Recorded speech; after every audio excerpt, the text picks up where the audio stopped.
Hello there and welcome Scientific Serenity. 7 years ago, your body belonged to someone else. Not metaphorically, not emotionally, physically. The atoms that formed your skin, your blood, even parts of your brain, have quietly disappeared, replaced without notice. And yet you remember. You feel continuous.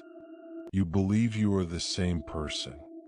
Tonight, we explore the silent process that erases and rebuilds you, and the strange illusion of permanence it leaves behind.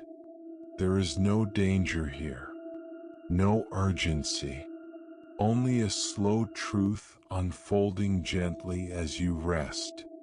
Before we begin, know this. If these quiet journeys bring you comfort, curiosity, or rest, you're welcome to stay a little longer. A gentle like a subscription or a thought left behind helps this space reach others who need calm too, one peaceful mind at a time. Now, let's begin. Our journey begins with the ancient thought experiment from Plutarch. The ship of Theseus, victorious in battle, was preserved in Athens as a memorial. Over centuries, as its wooden planks rotted, they were replaced one by one with new, identical pieces. Philosophers asked, if every single part of the ship is eventually replaced, is it still the ship of Theseus? If not, at what point did it cease to be so? This is a puzzle about identity, continuity, and the essence of an object. Now bring that puzzle inward. Your body is that ship. From the moment of your birth, a quiet, relentless renovation project has been underway.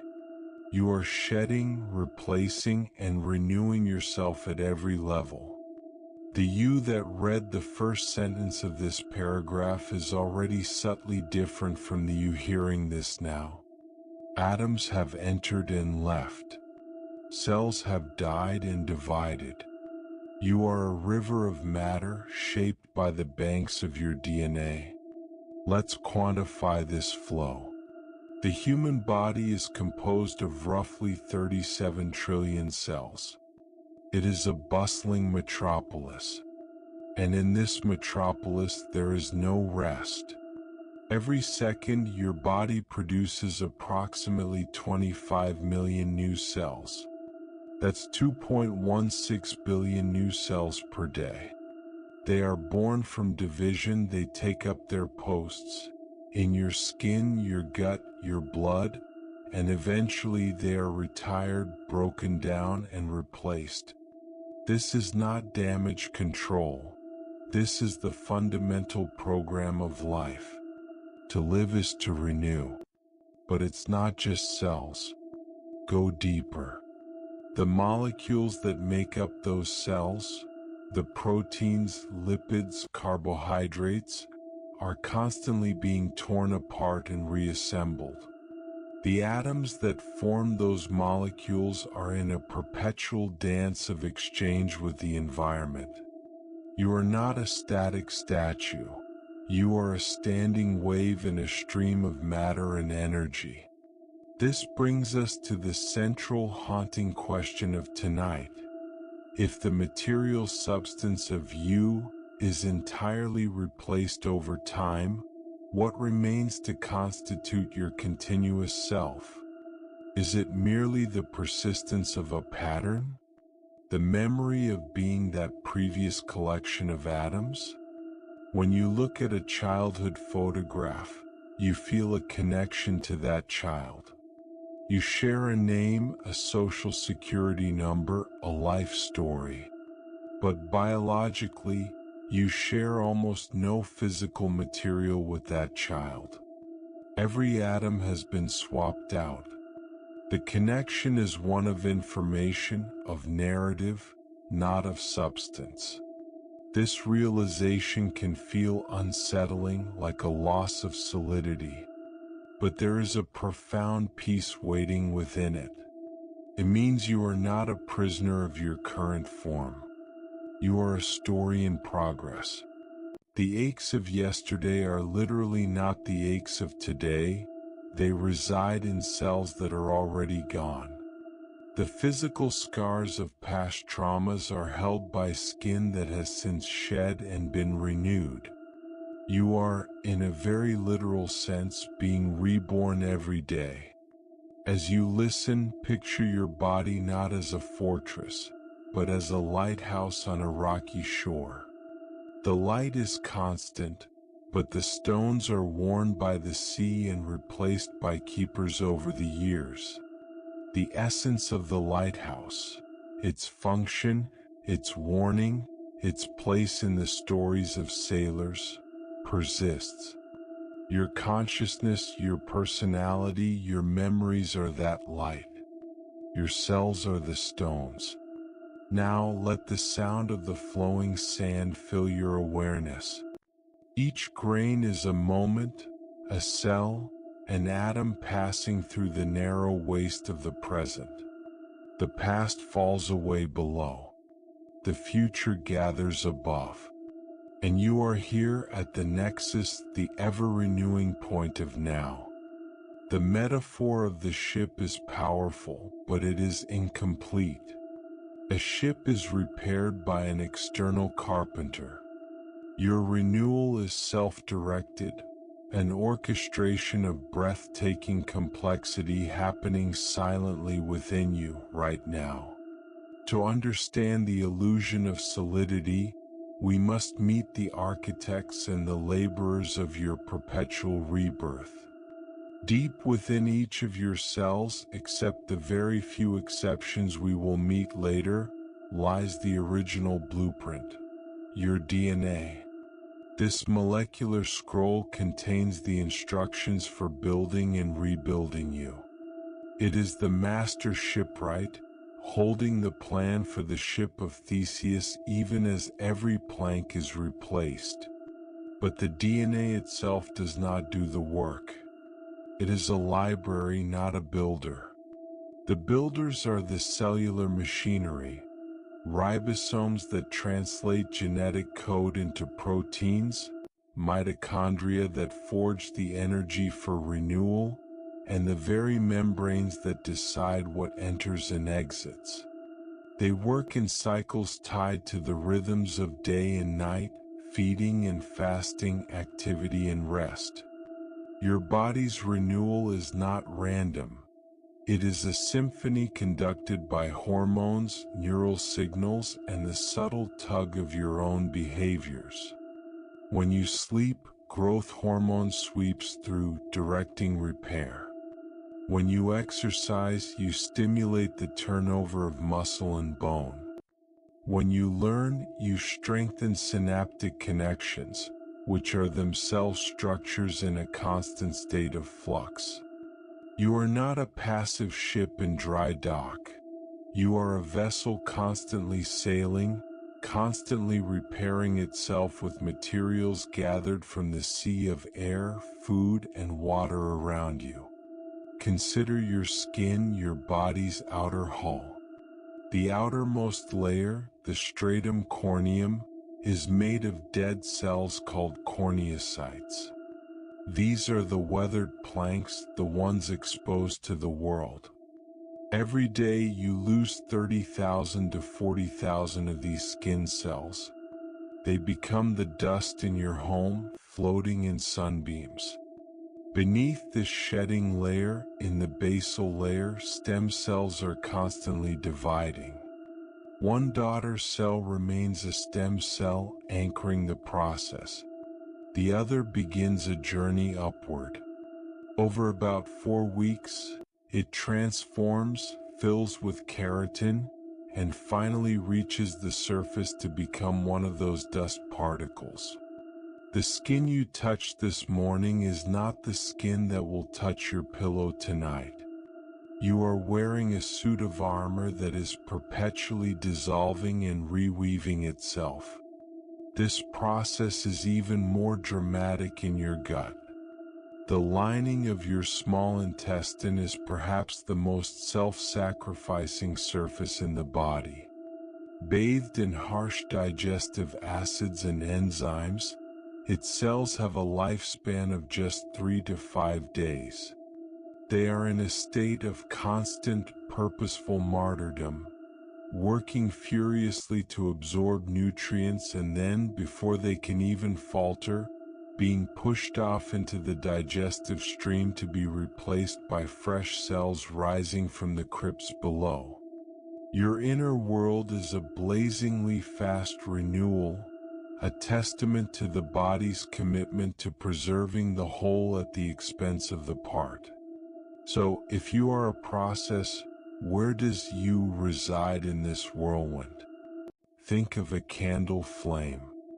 From one moment to the next, no single wax molecule remains part of the flame.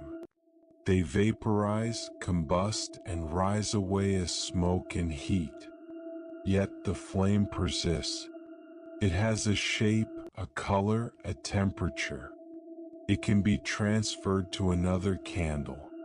Is it the same flame? In one sense, no. Its material is entirely new. In another sense, yes.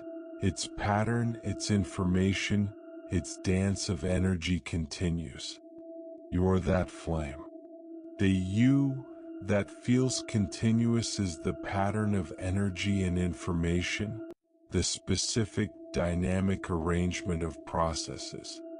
Your memories are not stored in static atoms, but in the ever-changing strength of connections between brain cells.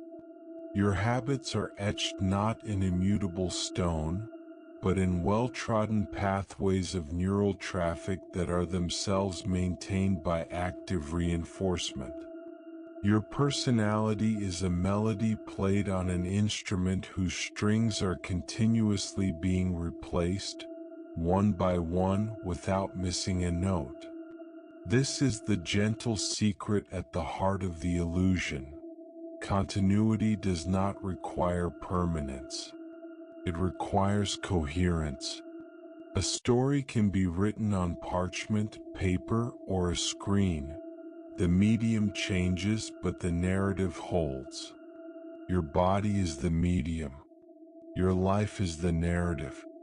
As the sand continues to flow, feel this not as loss, but as freedom. The child in the photograph is gone atomically.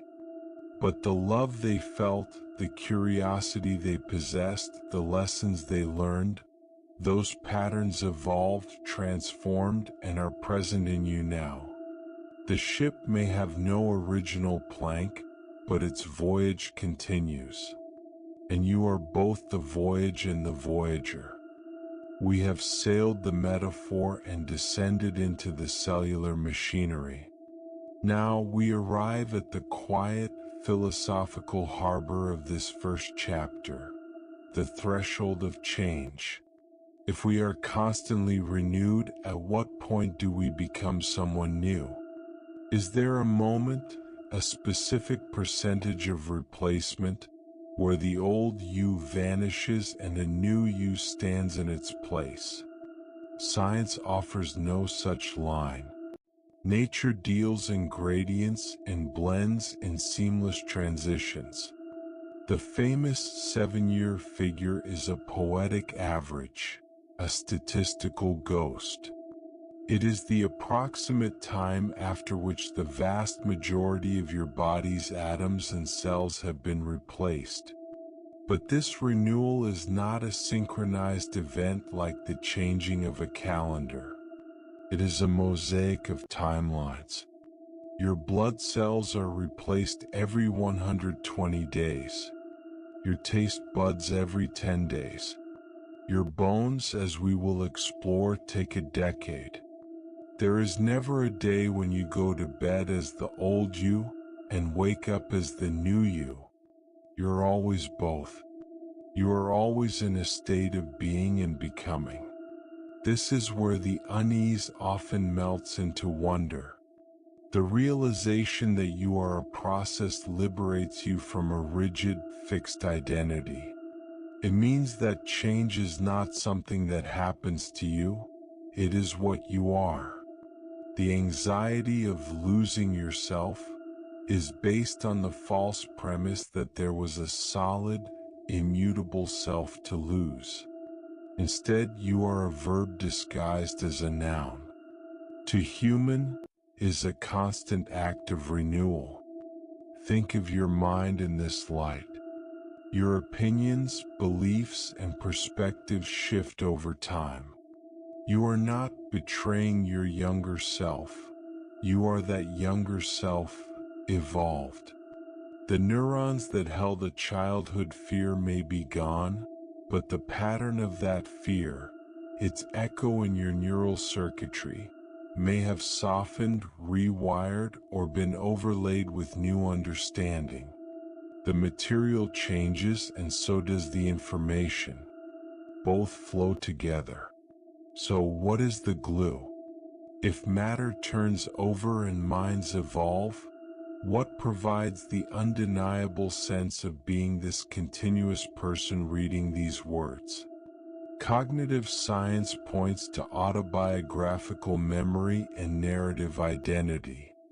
Your brain is a storyteller, and it is telling itself the story of you. It strings together memories, themselves fluid and reconstructed, into a coherent plot, the story of your life. This narrative is the thread that sews the ever-changing patches of your physical existence into a quilt that feels whole. But even this narrative is part of the ship. It is stored in a brain whose physical substrate is in subtle flux. It is edited with each recollection. It is itself a kind of Theseus's ship, a story where details are replaced, emphases shift, yet the central character's name remains the same. This brings us to a place of profound peace. The search for a permanent, unchanging core self, a soul in the static sense, may be a misunderstanding. Perhaps the essence of being alive is not persistence of substance, but continuity of process. The flame does not need an immutable wick. It needs a steady supply of wax and oxygen, and a shape maintained by the dance of physics. You're that dance. As this chapter closes, return to your hand. See it not as a fixed object, but as a temporary gathering. A congregation of atoms that will, in time, join other congregations, in the soil, in the air, in other living beings. The atoms are borrowed. The pattern is unique. The experience, the feeling of the cool air on that skin, the pressure of the floor beneath your feet, the sound of this voice, is happening now, in this ever-shifting configuration that is you. This is not a cause for existential dread, but for tenderness. Treat this temporary gathering with kindness. Nourish it, rest it, challenge it, for the process that you are is fragile and magnificent.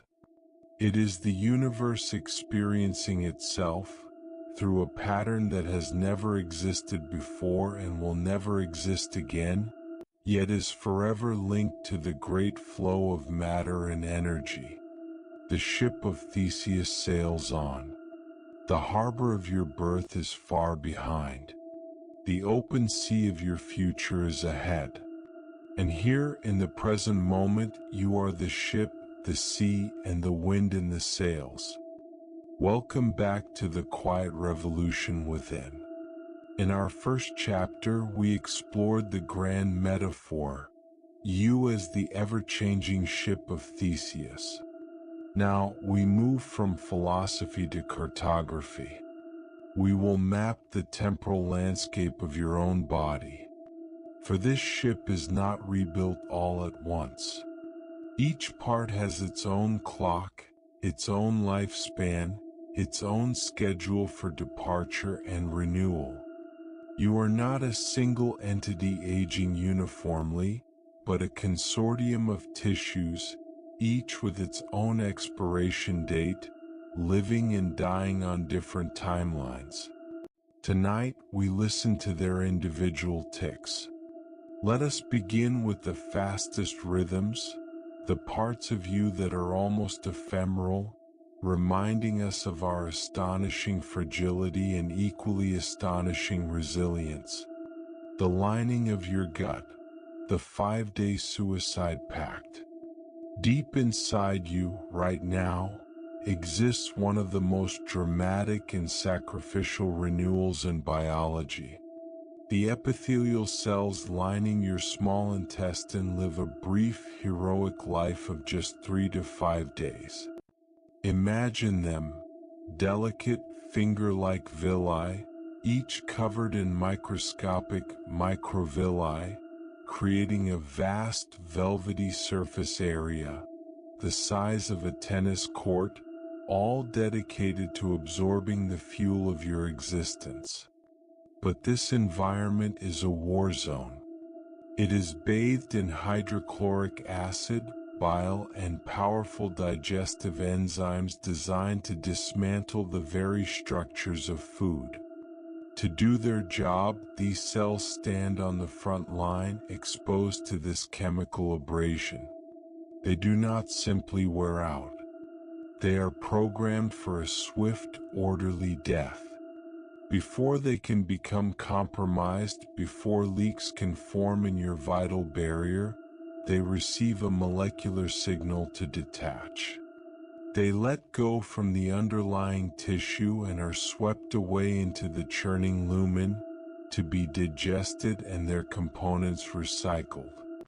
Even as you listen, millions of these cells are ending their brief service. And simultaneously, in the hidden crypts at the base of each villus, stem cells are dividing at a furious pace, pushing new young cells upward to take their place.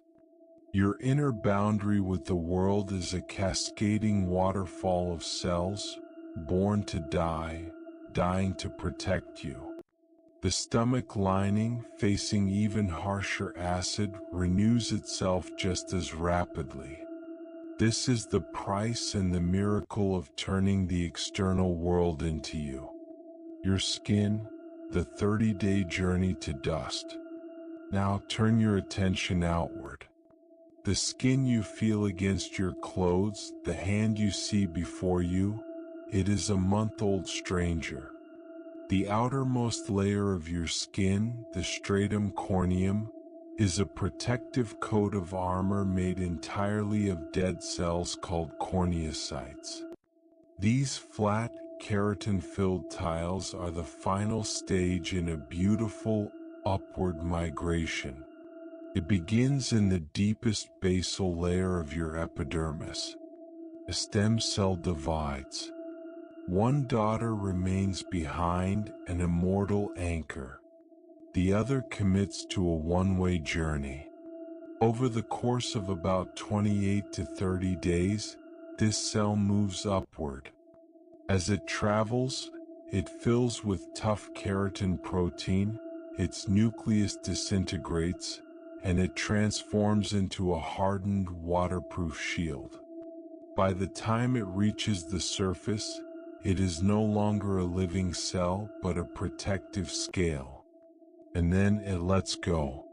You shed nearly 0.5 kilogram of these invisible flakes every year. They are the dust that dances in sunbeams in your home. The skin that brushed your teeth this morning will be gone, shed and replaced by the time the moon completes its next cycle. You are surrounded by and made of a gentle, constant snow of your former self. Your taste buds, the 10-day renaissance. Even your experience of flavor is transient. Clustered on your tongue are your taste buds, each a bundle of 50 to 100 specialized cells. These cells bear the direct brunt of hot coffee, spicy food, sour candy. Their lifespan? A mere 10 to 14 days. They too are constantly replaced from surrounding stem cells. This is why taste can recover after burns or injury. Your sense of savor is maintained by a rapid relay race, where the baton of perception is passed from one short-lived cellular team to the next. As you absorb this, let the soundscape shift. The deep daily metronome remains, but now, layered upon it, hear the faster, lighter ticking of smaller clocks, the rapid, soft patter representing days and weeks. It is the rhythm of your most fleeting components. This rapid turnover is not a sign of weakness, but of strategic brilliance. The parts of you most exposed to the world, your inner and outer surfaces, are the most frequently replaced. It is a design for durability through disposability. The plan is not to build a wall that lasts forever, but to have an endless supply of bricks and a flawless bricklaying system. You are that system. And as you rest here, it is working. The gut lining you used to digest your last meal is already receding into history. The skin that felt yesterday's sun is now part of the air around you. You are, quite literally, leaving a trace of yourself in the world every moment, not just in your actions but in your very substance. Now we slow the metronome. We move from the rhythms of days and weeks to the tides of months and years. Here, in the body's deeper interior, we find organs and structures that are not mere barriers, but complex processing plants. Their renewal is slower, more methodical, a careful refurbishment rather than a constant rebuild. Yet refurbish they do. Your liver, the silent regenerator, 1 to 1.5 years. Your liver is the body's master chemist, its detox center, its warehouse for vitamins and energy.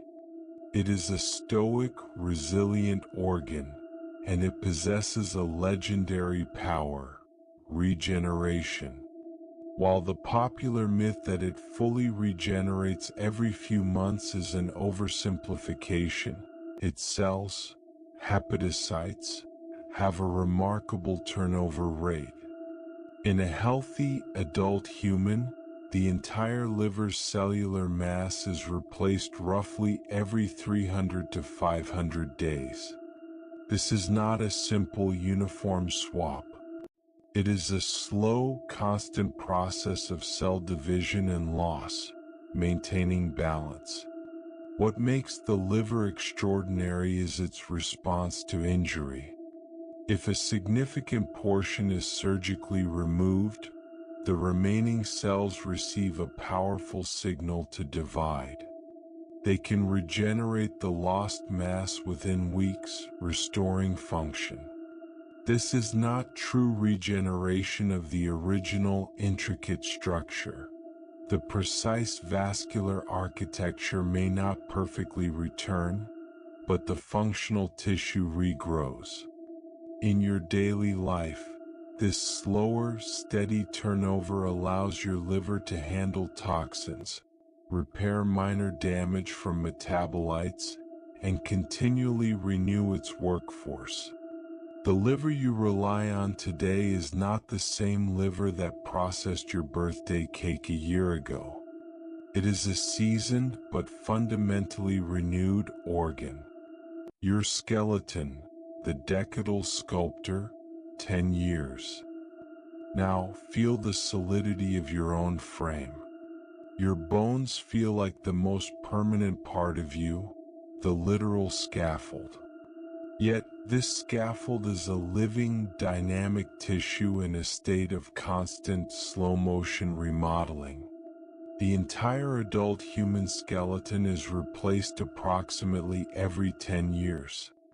This process is a delicate dance between two cell types, osteoclasts and osteoblasts. Think of them as sculptors and masons. Osteoclasts are the sculptors. They secrete acids and enzymes to dissolve old or microdamaged bone, carving out tiny cavities. Following in their wake, osteoblasts, the masons, move in.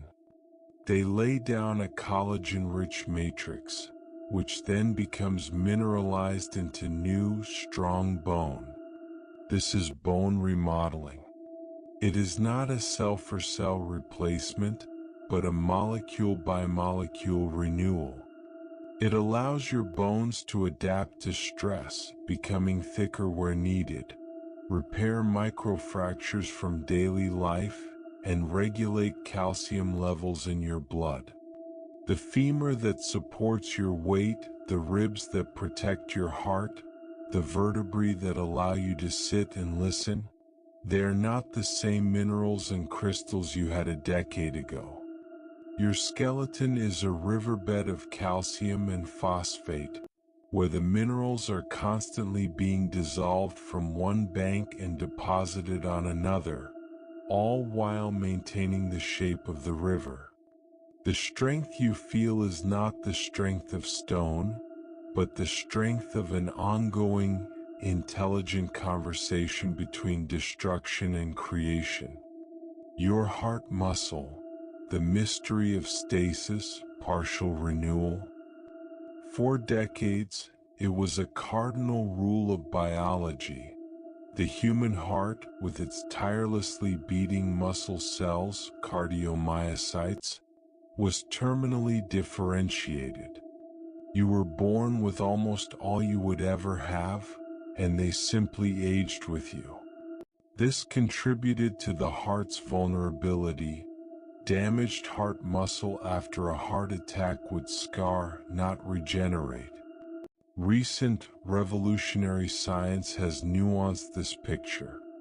Using ingenious techniques like measuring carbon-14 from Cold War nuclear tests integrated into DNA, researchers have discovered that cardiomyocytes do renew, but at an exceptionally slow rate. Approximately 0.5 to 1% of your heart muscle cells are replaced per year in young adulthood, slowing with age. Over a lifetime, by the time you reach 50, less than half of the cardiomyocytes you had as a teenager may remain original. This is not the rapid turnover of gut or skin. It is a glacial, partial renewal. The heart is not a Theseus's ship in the classic sense. It is a cherished, historic vessel where most of the original, beautifully engineered planks are meticulously repaired in place, while a very few, over a lifetime, are carefully swapped out.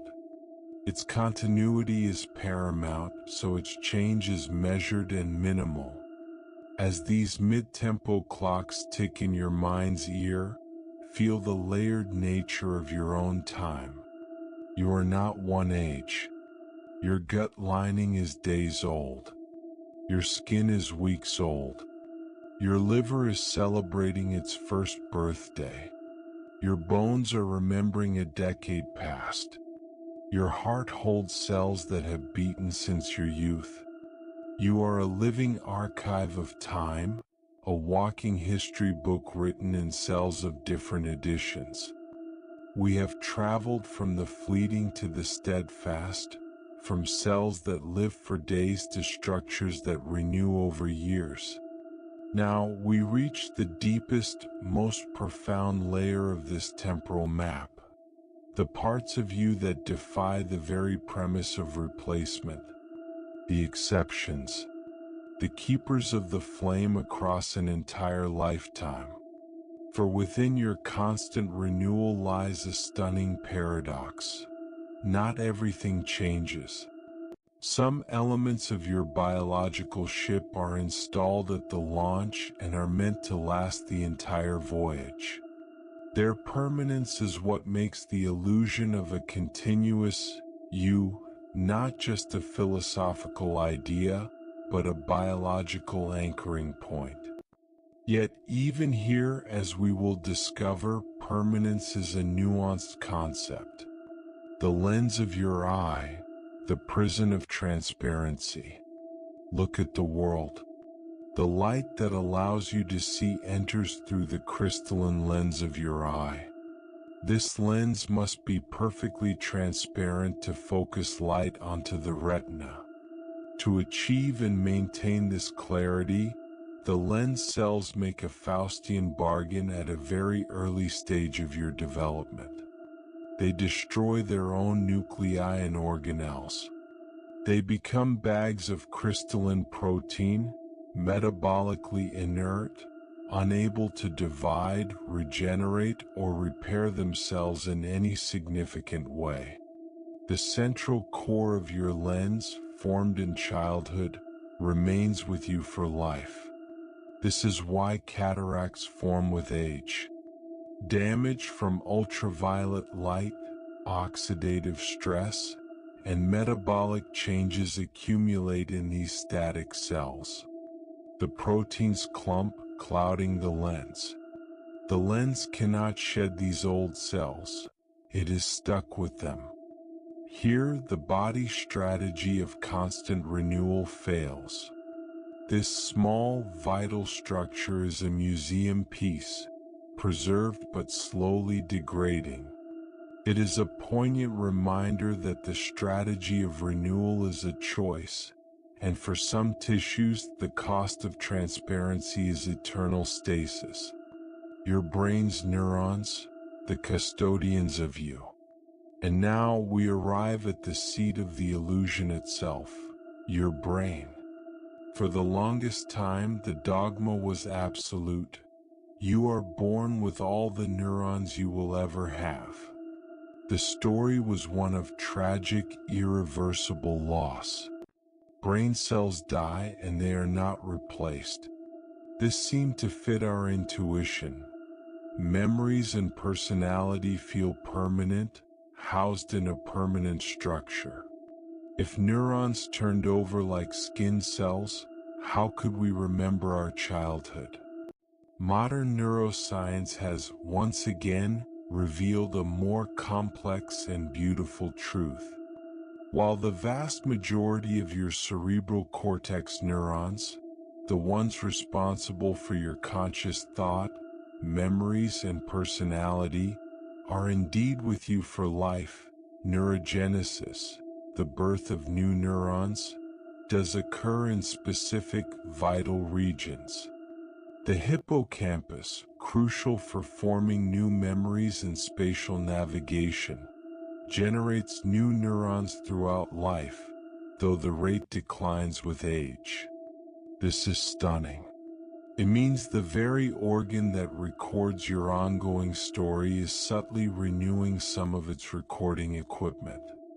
But the grand, intricate tapestry of your connectome, the billions of neurons and trillions of synapses that encode your unique mind, persists largely through synaptic plasticity, not cellular replacement. The neurons themselves remain, but the connections between them are in constant flux, strengthening, weakening, and reforming. They are like old trees.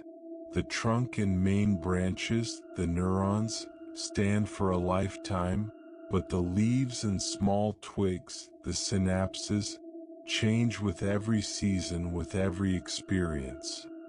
Therefore, the brain presents a hybrid model. Its hardware, the core processing units, is largely permanent. Its software, the connections and signal strengths, is in constant dynamic update. This is the ultimate biological foundation for the pattern theory of self. The substrate is stable, but the information written upon it flows like water. The ship's most critical navigation computer has original, irreplaceable chips, but its programming is rewritten every moment. The final mosaic. You are a symphony of time. So what are you in the end? You are a temporal mosaic. You are the 5-day wonder of your gut, sacrificed for nourishment. The monthly memoir of your skin, written in dust. The annual report of your liver, steady and renewing.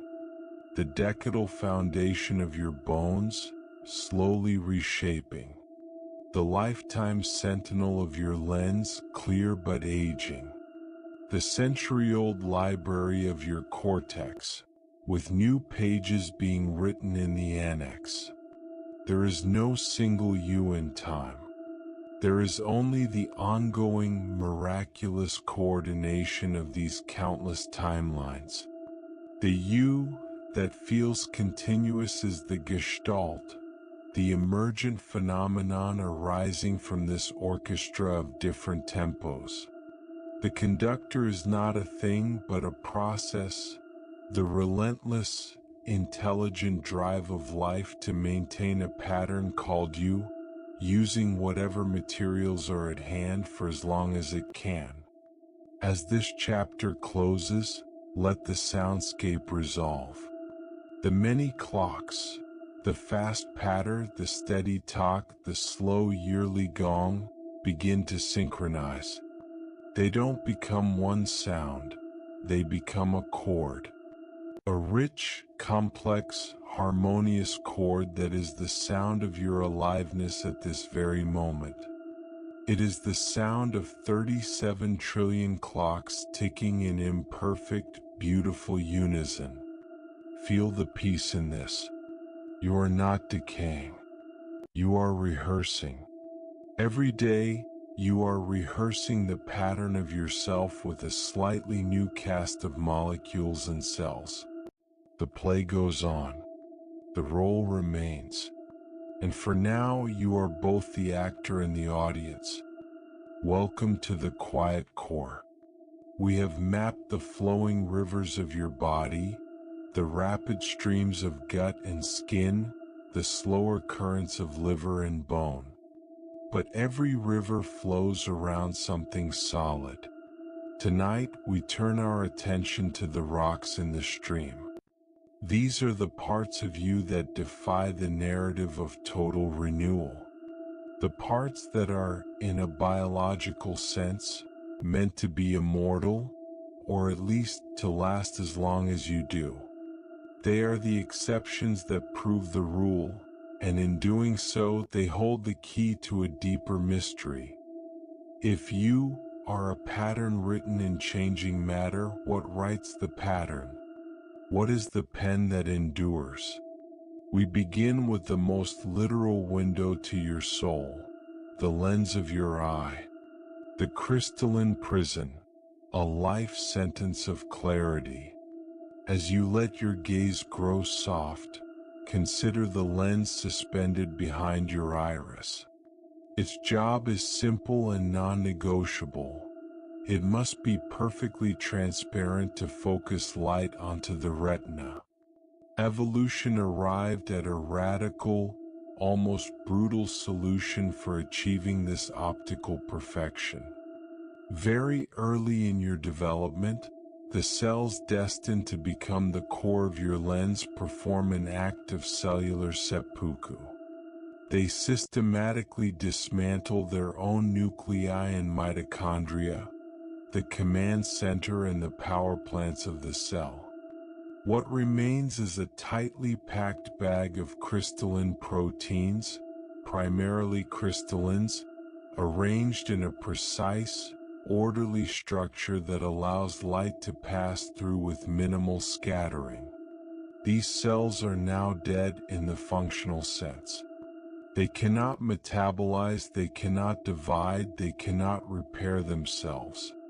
They are architectural, not living. The central fibers of your lens, formed in your first years of life, are the same physical structures you will die with. They do not turn over. They do not get replaced. They are a fossil record of your childhood, sealed in the vault of your skull. This permanence comes at a cost. Without the ability to repair or replace damaged proteins, the lens is vulnerable. Over decades, ultraviolet light, oxidative stress, and the slow accrual of molecular glitches cause the crystalline proteins to denature, clump, and cross-link. They lose their transparency. This is a cataract, not a growth but a decay. It is the slow, inevitable tarnishing of a static crystal. The very strategy that granted lifelong transparency guarantees an eventual clouding. The lens is a poignant metaphor for a certain kind of permanence, flawless, fragile, and fated to degrade. It is a monument, not a process. The brain's command neurons, the permanent residents of consciousness. Now turn your attention inward to the command center. For most of the 20th century, the dogma of neuroscience was clear and stark. The brain you are born with is the brain you die with. Neurons do not regenerate. This belief was rooted in elegant but limited observations. The brain's complexity seemed too great to allow for cellular turnover without catastrophic loss of information, of you. The neurons of your cerebral cortex, your cerebellum, and your brainstem, the regions governing thought, memory, coordination, and basic life functions, were seen as irreplaceable pillars. And for the most part, this is still true. The vast majority of the roughly 86 billion neurons in your brain are postmitotic. They exited the cell cycle before or shortly after birth and will never divide again. They are, in essence, with you for the duration. This permanence provides the structural continuity that a constantly changing pattern of self requires. Imagine trying to maintain a complex software program if the hardware's transistors were randomly replaced every few months. The cortex's enduring neurons are the hardware upon which the software of your mind runs. But here the story deepens. While the cells themselves may persist, their components do not. The proteins that make up their structure, the receptors on their surfaces, the vesicles in their terminals, all are in a constant state of breakdown and synthesis, replaced on a timescale of days to weeks. Even the atomic constituents of these neurons are in flux. The carbon, hydrogen, nitrogen, and oxygen atoms that make up a permanent neuron are gradually swapped out through metabolic processes. The neuron you had at age 10 and the neuron in the same location at age 50 share a structural and functional continuity, but not a material identity. It is the ultimate ship of Theseus' paradox at the cellular level. The cell persists, but its molecules are replaced. So, what does this mean for the immortal exception? It means that in the brain, information outlives matter. The neuron's shape, its place in the network, its thousands of connections. This pattern is maintained with fierce biological priority, even as the physical stuff that constitutes it flows through. The pen might be constantly having its ink refreshed and its nib replaced, but it continues to write the same, ever-evolving story. As the unwavering tone holds in the soundscape, feel the weight and the lightness of this truth. Parts of you are designed to be constant, But even their constancy is a dynamic stasis, a persistence of form over a flow of substance. You are anchored by these biological monuments, even as the river of your being rushes around them. The narrative of permanent neurons provided a clean, intuitive framework. The hardware is fixed, the software is malleable. But nature rarely adheres to clean human categories. In the late 20th century, a crack appeared in the dogma, a discovery that forced science to reconsider the very boundaries of the immortal brain. This discovery takes us to a small, seahorse-shaped region buried deep within your temporal lobes, the hippocampus. The hippocampus, the fountain of new neurons. The hippocampus is the brain's cartographer and scribe. It is essential for forming new episodic memories, the rich, autobiographical tapestry of your life, and for spatial navigation, your internal GPS. In the 1990s, researchers made a startling find. In the dentate gyrus of the hippocampus, new neurons are born throughout adult life. This process, called adult neurogenesis, was like finding a hidden spring in a desert long thought to be barren. These neural stem cells divide, give rise to progenitor cells, which then mature into fully functional, integrated granule neurons. They wire themselves into the existing, breathtakingly complex hippocampal circuit. Their purpose? It is believed they provide a fresh, naive substrate for learning new experiences and distinguishing between similar memories, a process called pattern separation. They are like adding new blank pages to a specific, crucial chapter of the book of your mind. This discovery shatters the simple myth of a completely static brain. It reveals a brain that is selectively plastic, renewing itself in the very regions dedicated to recording renewal, new experiences. The rate of this neurogenesis is influenced by your life. It is boosted by exercise, learning, and environmental enrichment, and stifled by chronic stress, inflammation, and aging. You are not just maintaining your brain. In this small, vital region, you are literally growing it choice by choice, step by step. The heart of the matter. Where is you in this hybrid system? So now we have a mosaic.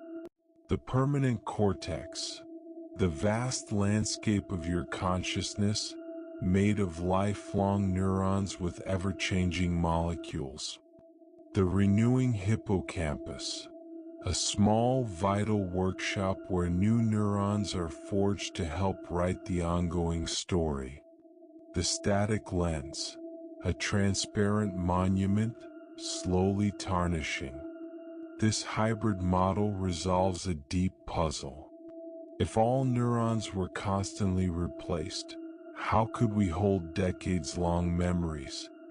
The relative permanence of cortical neurons provides the stable medium. If no neurons were ever replaced, how could we adapt so flexibly to a lifetime of new information? The neurogenesis in the hippocampus and the rampant synaptic plasticity everywhere provide the dynamic ink. You, then, are not located in the permanent bits or the renewing bits alone. You are the dynamic interaction between them. You are the music that arises between the stable instrument, the permanent neural architecture, and the moving fingers, the changing synapses and new cells. The childhood memory is not stored in a single, unchanging neuron like a fly in amber. It is a pattern of connection strengths distributed across a network of persistent neurons, a pattern that is actively maintained and subtly reconfigured each time it is recalled. The neurons are the piano keys. The memory is the chord they form, a chord that can be played slightly differently each time. The atomic turnover, the final layer of illusion. Let us drill down to the final, most disorienting layer. We've said the neurons themselves are permanent. But let's be precise. Their cellular identity is permanent. Their atomic composition is not. Every atom in that permanent neuron, the carbon in its DNA, the oxygen in its proteins, the phosphorus in its cell membrane, is part of a metabolic pool. Through the food you eat, the air you breathe, and the water you drink, atoms are incorporated into your body's structures. Old molecules are broken down and their atoms excreted. In about 1 year, 98% of the atoms in your body have been exchanged with the environment. This means the carbon atom that is part of a crucial synaptic protein in a cortical neuron today may have been part of an apple or a cloud or another person's body just months ago. And months from now it will move on. The pattern of the neuron holds the carbon atom in place for a while, giving it a role in the symphony of you before it moves to its next engagement. So the immortal exception is immortal only in form, not in substance. It is a whirlpool in a river. The shape persists, but the water is always new. As you sit with this, let the soundscape evolve. The pure, unwavering tone, the symbol of permanence, begins to reveal a subtle, beautiful complexity. Inside its constancy, you can now hear the faintest shimmer, a quiet, high-frequency vibration. It is the sound of atoms dancing in their places, the hum of quantum forces holding a pattern steady while its constituents flow through. The deep, cerebral pulse remains, but it is now clearly the pulse of a process, not a statue. We have now reached the precipice of understanding. We have seen that even the so-called immortal parts of you, the lens, the lifelong neurons, are not eternal statues, but persistent patterns through which matter flows. They are not the anchors holding a changing ship in place. They are the ship's most enduring design features, constantly being repaired with new material. This leads us to the final and perhaps most liberating question of this chapter. If even the exceptions are engaged in a dynamic dance with change, what does that mean for the essence of you? The illusion of the fixed core. We began this journey with a search for the unchanging core, the immutable self, that survives the total cellular and atomic turnover of the body. We look to the brain and the lens as candidates. But instead of finding a solid, static nugget of me, we found something far more interesting. A commitment to continuity of form and function. The brain does not preserve matter. It preserves information. The lens preserves clarity for as long as it can, not its original molecules. This means the deep, intuitive feeling of having a fixed inner self, a little homunculus behind your eyes that is the real you, is a beautiful illusion constructed by your brain. It is a necessary user interface for consciousness. To navigate the world, you need to feel like a unified, continuous agent. Your brain provides that feeling by maintaining a stable narrative, your autobiography, and a stable point of perceptual reference, your body schema, all running on hardware that prioritizes pattern over substance. You are a verb, not a noun. Therefore, you are not a thing that changes. You are the process of change itself, shaped into a coherent, self-aware pattern. You are not the water in the whirlpool. You are the whirlpool. You are not the atoms in the neuron. You are the electrochemical dance those atoms are temporarily performing. The feeling of being a noun, a solid, singular entity, is the brain's shorthand for an incredibly complex, multi-layered verb, to be you. This verb has different tenses played out in different tissues. In your gut and skin, it is a present continuous tense. I am being renewed right now. In your liver and bones, it is a present perfect tense. I have been rebuilt over the last year, over the last decade. In your lens and core neurons, it is a simple present tense that masks a perpetual present perfect. I am here and I have always been here, whispered by a form that has seamlessly replaced its own substance time and again. The gift of this realization. Understanding this can dissolve existential anxiety. The fear of losing yourself through change, through aging, through experience is based on a false premise that there is a static self to lose. There isn't. You are already and have always been a process of loss and creation. Every ending of a cell is a necessary part of your continuation. Every faded memory is what allows for new understanding. The you of 10 years ago is gone, atomically and cellularly. But the story that being told is the same story, advanced by 10 chapters. You are both the author and the narrative, written in disappearing ink on a page that is itself slowly being replaced. This perspective invites a gentle, compassionate relationship with yourself. The aches, the flaws, the stubborn habits, they are not flaws in a permanent statue. They are currents in the ongoing flow, and flows can be redirected. The potential for change is not just possible, it is what you are. To learn, to grow, to heal, is not to become someone new. It is to engage more consciously in the ancient, eternal process of being who you are. As this chapter closes, let the soundscape that has represented permanence and change undergo one final transformation. The solid tone, the atomic shimmer, and the deep pulse begin to merge. They do not become a single bland note.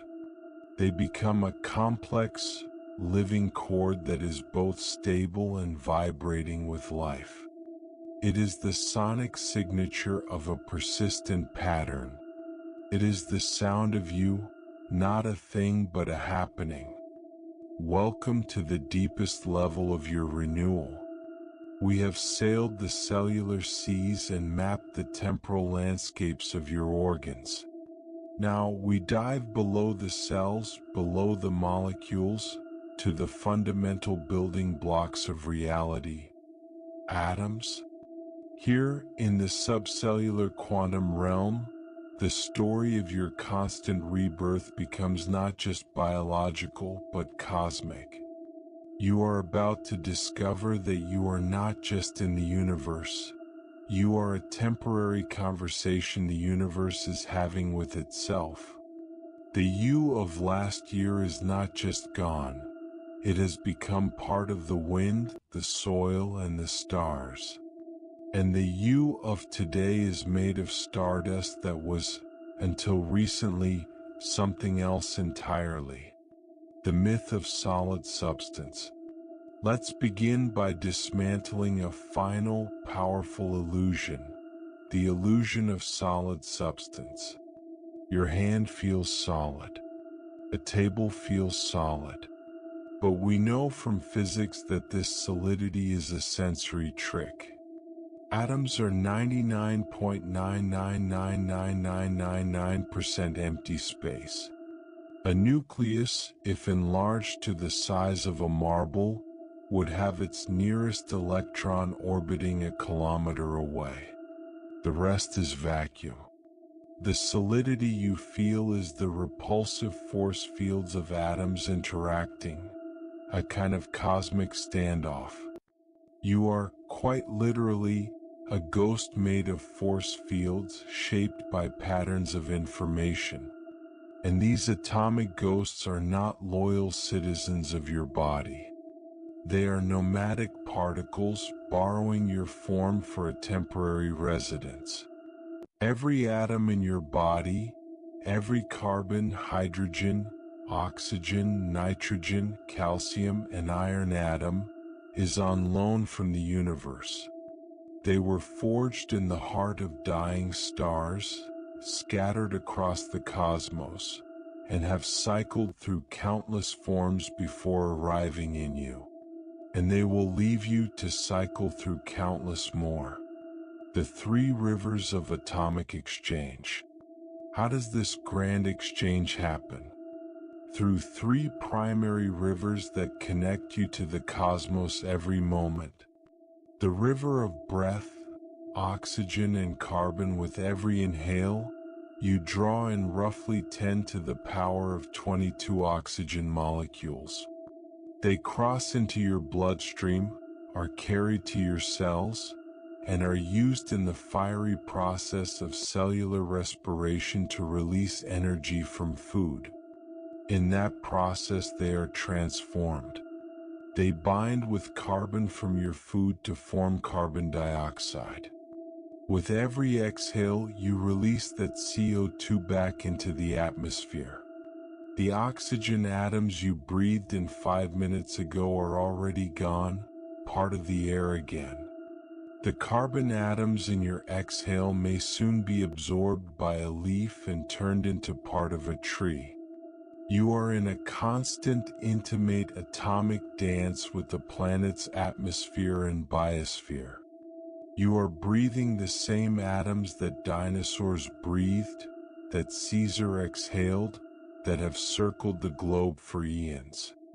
The river of nourishment, carbon, hydrogen, nitrogen, etc. When you eat and drink, you are not just taking in fuel. You are taking in atomic building blocks. The carbon in your salad was, weeks ago, atmospheric CO2 fixed by photosynthesis. The nitrogen in your protein was pulled from the air by bacteria in the soil. The water you drink has flowed in rivers, been evaporated by the sun, and fallen as rain for billions of years. Your digestive system is not just a furnace. It is a disassembly and reassembly plant.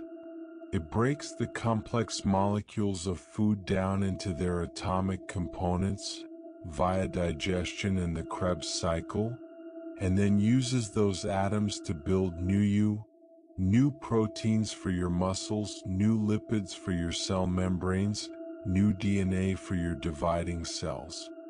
The river of shedding, waste, and transpiration. The other side of this coin is elimination. You are not a closed system. Atoms leave you just as steadily as they arrive. Through urine, feces, sweat, and shed skin cells, you are returning atoms to the environment. The water in your urine will re-enter the hydrological cycle. The carbon and nitrogen in your waste will fertilize the earth. The 30,000 to 40,000 skin cells you shed every minute become dust, part of your home's ecosystem, and eventually soil. The stunning timeline, the 1-year turnover. Here is the fact that ties it all together. Due to these three relentless rivers of exchange, approximately 98% of the atoms in your body are replaced within 1 year. Not the cells, but the atoms within those cells. The calcium atom in your femur today was in a glass of milk last month. The oxygen atom fueling your brain right now was in a maple tree last spring. The hydrogen atoms in the water molecules hydrating your tissues were in a cloud over the ocean last week. This means the you that celebrated your last birthday is atomically, almost completely gone. The material substance of that person has been dispersed back into the great reservoir of the earth. The person here now is a new collection of atoms assembled in the same pattern. You have been rebuilt from the ground up with borrowed stardust. As this reality settles, let the soundscape deepen. The cosmic crackle grows slightly louder, and the rhythmic breath becomes more pronounced. With each inhale, hear a gentle shimmering influx, atoms streaming in. With each exhale, hear a soft releasing sigh, atoms flowing out. You are listening to the sound of your atomic respiration with the universe.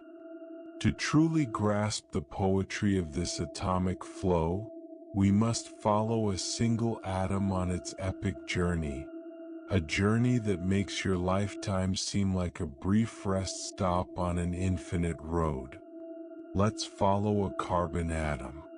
The odyssey of a carbon atom, from stardust to you and beyond. Our atom story begins billions of years ago, in the heart of a massive star nearing the end of its life. Under unimaginable heat and pressure, lighter elements fused to form carbon in the star's core. When that star finally went supernova, it exploded, catapulting our carbon atom, along with the other elements of life, across the interstellar void. For eons it drifted in a cosmic cloud. Gravity eventually pulled it, with countless others, into a new stellar system, ours. It became part of the protoplanetary disk that formed Earth. It was locked in a mineral deep in the crust, or perhaps in a molecule in the planet's early methane-rich atmosphere. Then life emerged. Our carbon atom was captured. It became part of an early microbe cycling through the primordial soup. It was freed by decay, absorbed by a plant, eaten by a herbivore, released in waste, taken up by another plant, a dizzying dance through the food webs of prehistory. It was part of a fern in a carboniferous swamp, part of the scale of a dinosaur, part of the pollen of the first flower. Fast forward to last year. Our carbon atom was part of a carbon dioxide molecule in the air. It was inhaled by the stomata of a blade of grass on a hillside. Through photosynthesis, it was incorporated into a glucose molecule. A cow ate the grass. The cow's digestive system broke down the glucose, and our carbon atom entered the cow's bloodstream, becoming part of a fatty tissue cell. You ate a steak. Your powerful digestive enzymes and gut bacteria broke down the cow's tissue. Our carbon atom was absorbed through your intestinal wall, entered your bloodstream, and was delivered to one of your liver cells. There, it was used to build a new molecule, perhaps a piece of cholesterol or a protein enzyme. For a few weeks or months, our carbon atom was you. It helped form part of a structure that allowed you to metabolize a meal, to think a thought, to feel an emotion. It was part of the physical substrate of your experience. Now, today, that liver cell has reached the end of its lifespan. It undergoes apoptosis, programmed cell death. Its components are recycled. Our carbon atom is cleaved off, packaged into a waste molecule, filtered out by your kidneys and dissolved in your urine. You flush. The atom enters the vast wastewater system, is treated, and eventually finds its way back to a river, then to the ocean. There, it may be absorbed by plankton. The plankton is eaten by a small fish, the fish by a larger one. Or it may evaporate, re-enter the atmosphere as CO2, and begin the cycle anew. The implications: you are a nexus in a cosmic network. This is not a metaphor. It is literal, physical fact. Every atom in your body is on such a journey. Your body is a crossroads, a nexus point where threads of the universe's atomic tapestry briefly weave together to form the pattern called you, before unraveling to weave elsewhere. This means you are intimately connected to all life. The carbon in your DNA likely once was part of a Neanderthal, a woolly mammoth, an ancient redwood tree. The nitrogen in your proteins was in the soil of a Roman farm. The water in your cells fell as rain on the backs of pterodactyls. You are intimately connected to the inanimate world. The iron in your hemoglobin was forged in a supernova. The calcium in your bones was part of limestone cliffs and seashells. The sodium and potassium that power your nerves were dissolved in ancient seas. Waste is a human concept, not a cosmic one. Your exhalations, your sweat, your shed skin, your waste products. These are not endpoints. They are redistributions. They are the universe reclaiming its atoms from the you pattern to use them in another. The pattern holds the stage. So, if the actors, atoms, are constantly entering and exiting, what makes the play you coherent? The pattern, the information, the relationships, the structure. Think of a marching band forming a complex shape on a football field. The individual band members are constantly moving, entering and leaving the formation. But the shape, the star, the letter, the logo, persists as long as the instructions and coordination are maintained. Your DNA, your cellular structures, your neural connections are the instructions. The atoms are the band members. You are not the marble of the sculpture. You are the shape of the sculpture, temporarily held in marble that is itself flowing like water. As this truth expands within you, let the soundscape transform. The cosmic crackle and the breath now intertwine with a new element. The sound of flowing water, the gentle rustle of leaves, the distant crash of ocean waves. These are the sounds of the cycles. The hydrological cycle, the carbon cycle, the nitrogen cycle, of which you are an active, breathing part. The inhale draws from the rustle of leaves, photosynthesis.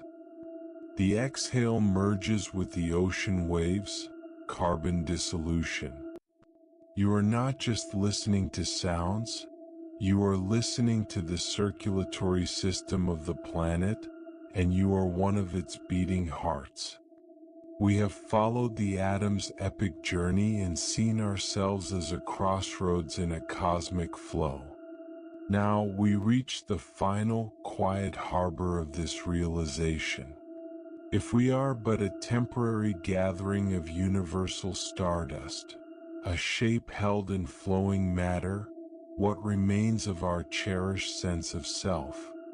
What is the meaning of my life, my choices, my love, if I am just a fleeting configuration of borrowed atoms? This is not a reduction into meaninglessness, but an expansion into a deeper, more interconnected form of meaning. From individuality to interbeing. The atomic perspective dissolves the hard boundary between self and other, between me and the world. You do not have a body, you are an activity of the earth and indeed of the universe. The oxygen in your lungs is currently part of yourself, but it is on loan from the atmosphere, which is shared by every breathing creature.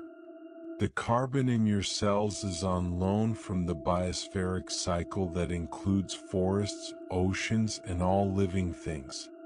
Your physical existence is a collaborative project of the cosmos. This understanding, often called interbeing, replaces the anxiety of isolation with a profound sense of belonging. Your life is not a lonely, separate event. It is a localized expression of the universe's ongoing story of transformation. The same laws of physics that govern the spinning of galaxies govern the firing of your neurons. The same chemical cycles that sustain the planet sustain you. You are not a stranger in a strange land. You are the land becoming aware of itself. The responsibility of temporary stewardship. Knowing you are a temporary custodian of ancient stardust brings a new kind of responsibility, not to preserve a static self, but to honor the flow. You are the universe experiencing itself as a human. What kind of experience will you provide? Will the atoms passing through you be part of a pattern characterized by fear, contraction, and harm? Or will they be part of a pattern of awareness, compassion, and creation? The food you choose to eat, the air you breathe and help keep clean, the thoughts you think, which have real electrochemical substance, the love you express, all of these influence the quality of the pattern you are. You are shaping the universe's experience in your local corner of space-time. The atoms that leave you carry the imprint of your pattern, the biochemical traces of your stress or your peace, your anger or your kindness, back into the wider web. You are not just passing through the world. You are actively participating in its ongoing creation. The liberation in impermanence. Finally, the atomic flow grants a supreme liberation. The liberation from the burden of permanence. The fear of death, at its root, is often the fear of the annihilation of a permanent self. But if there is no permanent, static self to annihilate, only an ever-changing pattern, then death is not an end to what you are, but a transformation of the pattern. The atoms will disperse, yes. The unique, conscious, self-aware configuration that is you will cease. But the atoms themselves do not die. They return to the cycles from which they came, ready to become part of new patterns. Soil, plants, water, other beings. The you, that is a verb, the process of being, will stop. But the materials of that verb will continue in other verbs. In this light, death is not an erasure, but a reintegration. You are a knot in the net of existence. Death is the knot being untied, the threads returning to the weave. This does not trivialize your life. It makes it more precious. The pattern is temporary. The experience is singular.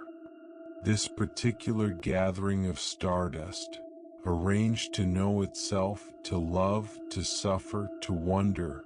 This will never happen again. That is what makes it sacred. As this chapter closes, let the soundscape undergo its final metamorphosis. The symphony of flowing cycles, breath, water, wind, gradually begins to slow. The cosmic crackle softens, becoming a distant, comforting hum. The individual sounds blend into a single, unified, peaceful resonance. It is the sound of everything being connected, of exchange not as chaos, but as harmony. It is the sound of belonging. Welcome to the final question. We have journeyed through the cells, the atoms, the stardust. We have seen the body as a ship whose planks are replaced, a flame whose wax is consumed, a whirlpool whose water is never the same. Every physical part of you is in flux. Yet here you are, reading these words, feeling a sense of continuous existence that stretches back to your earliest memories. How can this be? If the hardware is perpetually upgrading, what is the software that feels so consistently like you? Tonight we explore the final paradox. You are not the water in the river. You are the river's persistent course. You are not the matter. You are the information. The river of consciousness. Look at the river of your own mind. Thoughts arise and pass like bubbles on the current. Emotions swell and subside like eddies.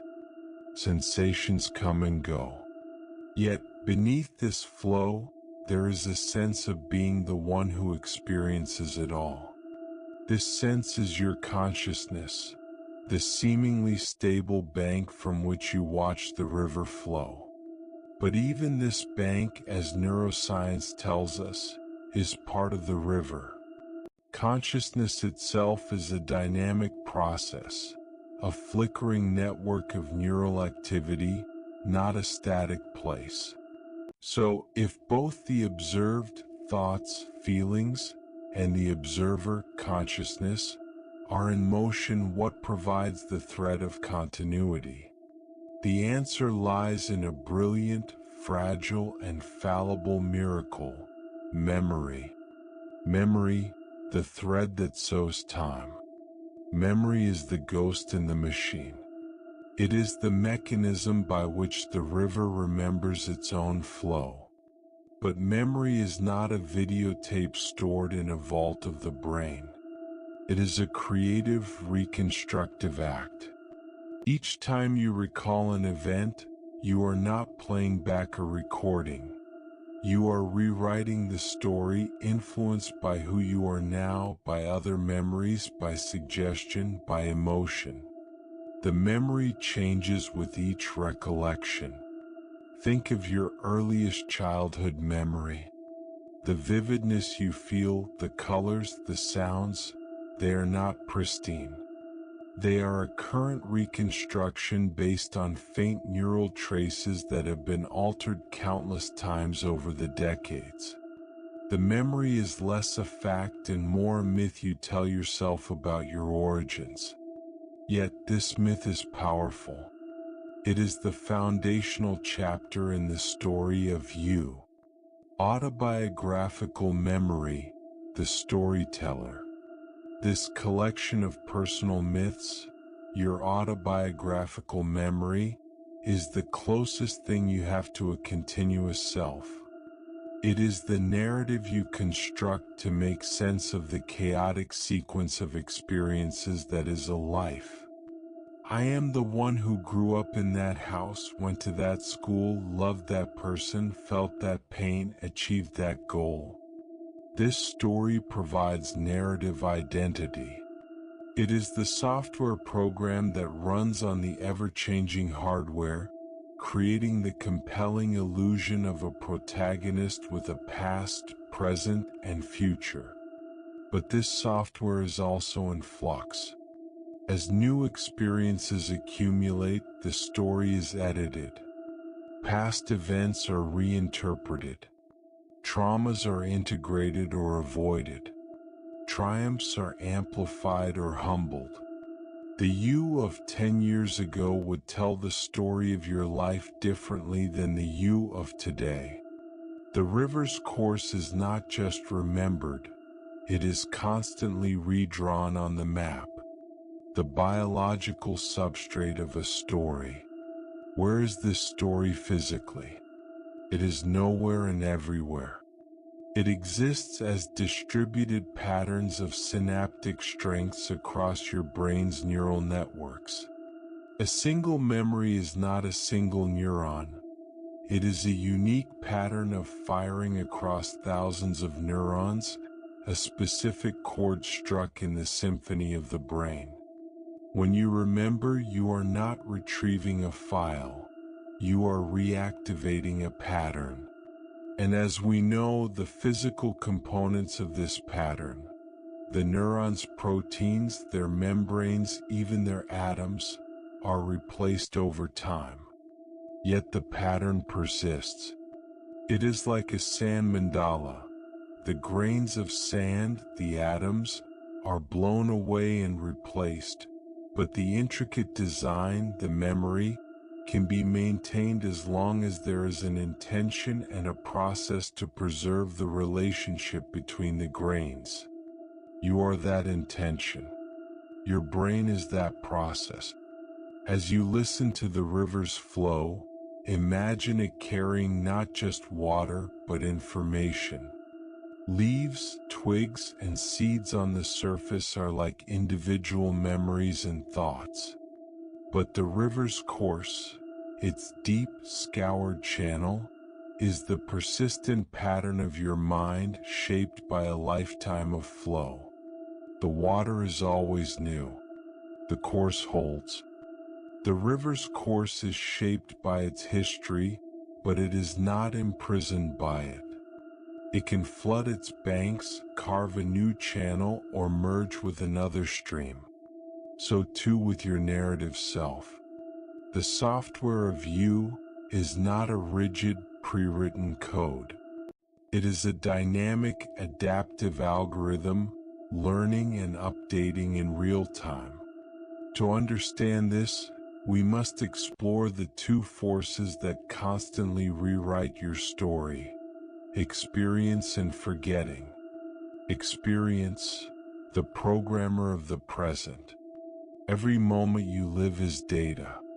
A conversation, a sunset, a failure, a touch. Each is processed by your senses, filtered through your emotions, and integrated into your neural networks. This integration is not passive storage. It is active transformation. A new experience can strengthen existing synaptic pathways, learning a skill. Weaken others, overcoming a bias. Create entirely new connections, a novel insight. Recontextualize old memories, understanding a childhood event from an adult perspective. You are not a static program running on a changing machine.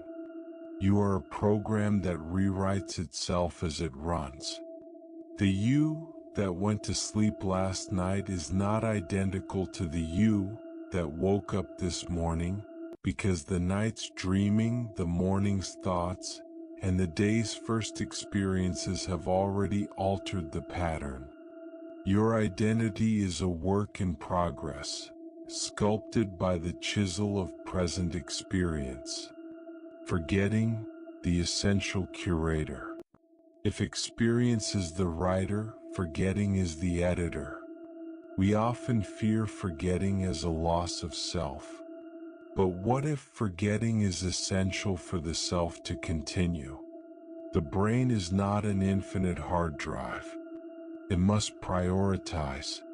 It forgets the trivial, what you had for lunch 3 Tuesdays ago, to make cognitive space for the meaningful. More profoundly, it often forgets or profoundly modifies painful or traumatic memories as part of psychological healing. This is not a flaw, it is a feature of a resilient system. Imagine your life story written in a book. Forgetting is not ripping out pages. It is fading the ink on some, allowing the most vibrant passages to stand out. It allows the narrative to have a theme, a focus, a direction, rather than being a chaotic ledger of every single event.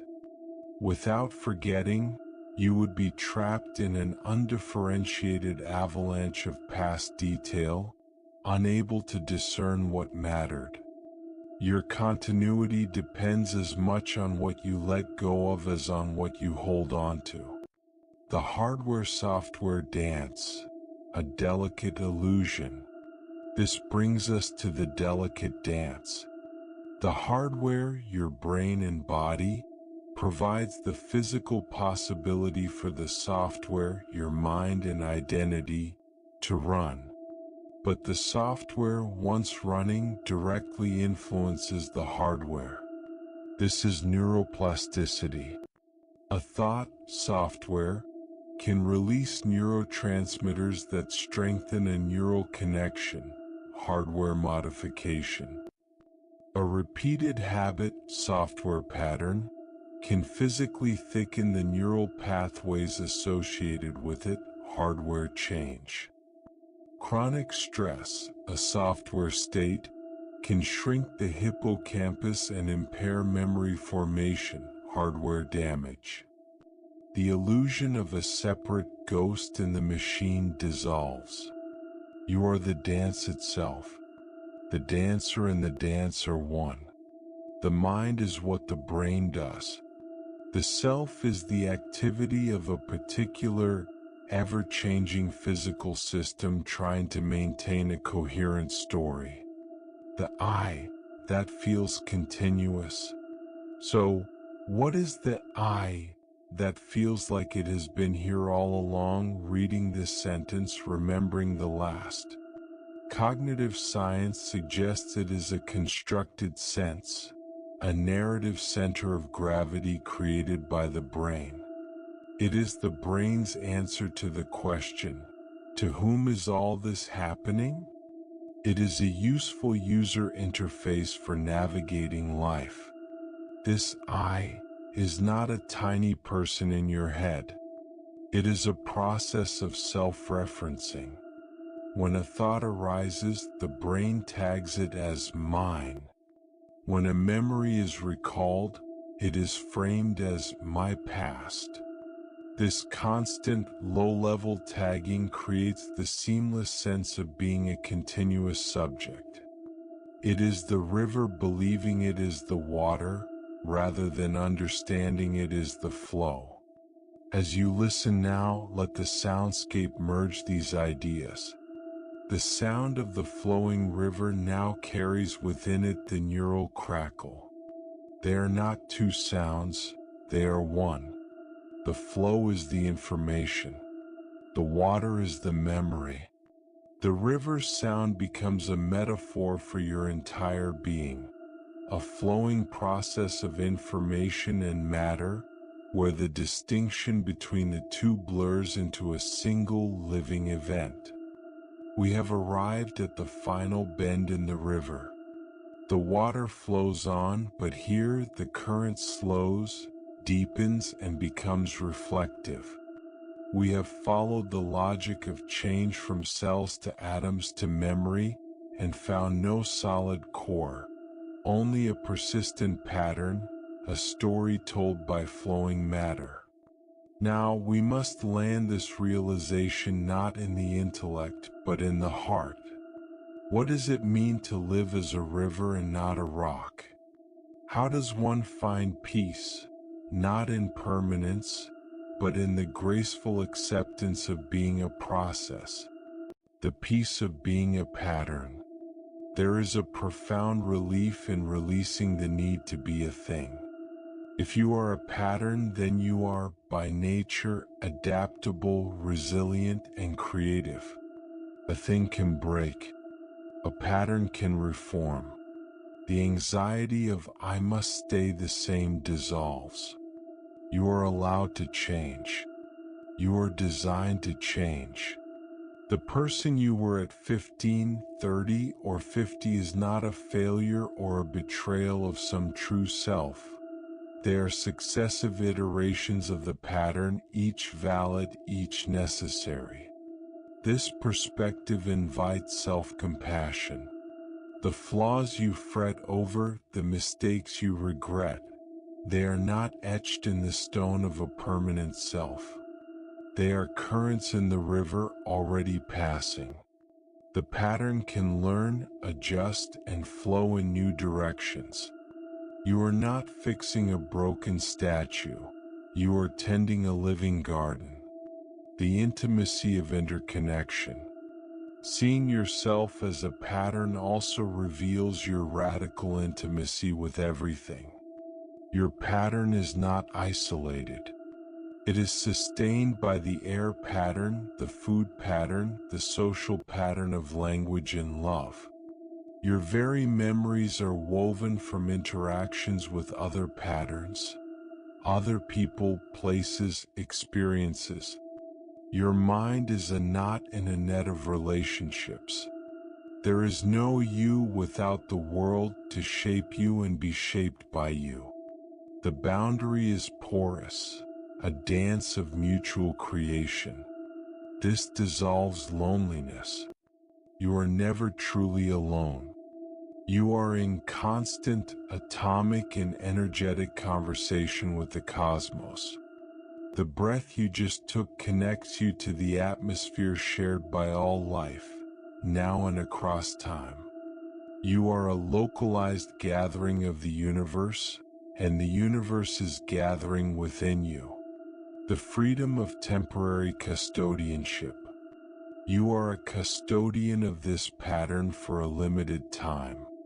This is not a sentence of meaninglessness. It is a grant of exquisite freedom. You are free to enrich the pattern while it is in your care. To add notes of kindness, courage, curiosity, and love to the symphony.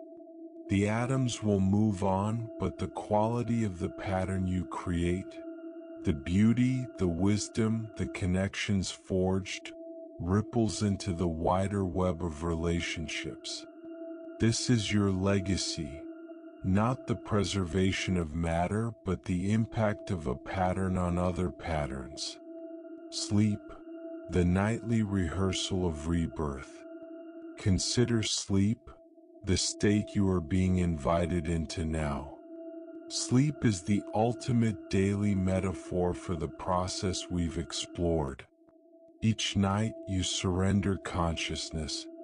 Your brain's pattern undergoes massive reorganization, consolidating memories, pruning neural connections, cleansing metabolic waste.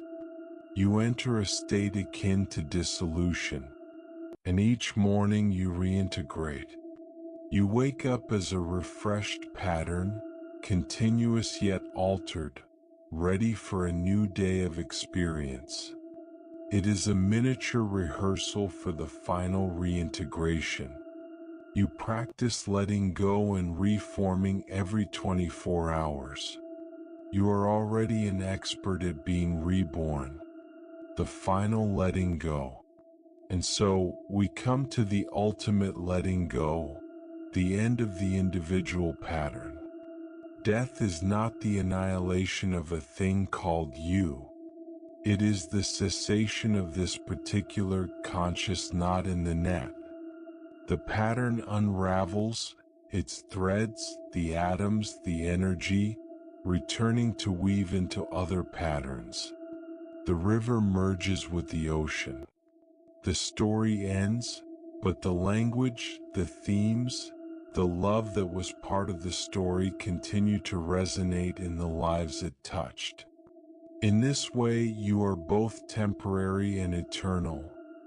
Temporary as a distinct configuration, eternal as part of the unbroken flow of the universe. As this series ends, let the sound of the river, which has carried us through this final chapter, gently begin to widen. Its banks dissolve. The sound becomes less a river and more an ocean, vast, calm, and deep. The neural crackle within it softens, becoming the gentle fizz of starlight on water. You are no longer just the river, you are the water, the sky, the shore, and the vast silence that holds it all. Good night.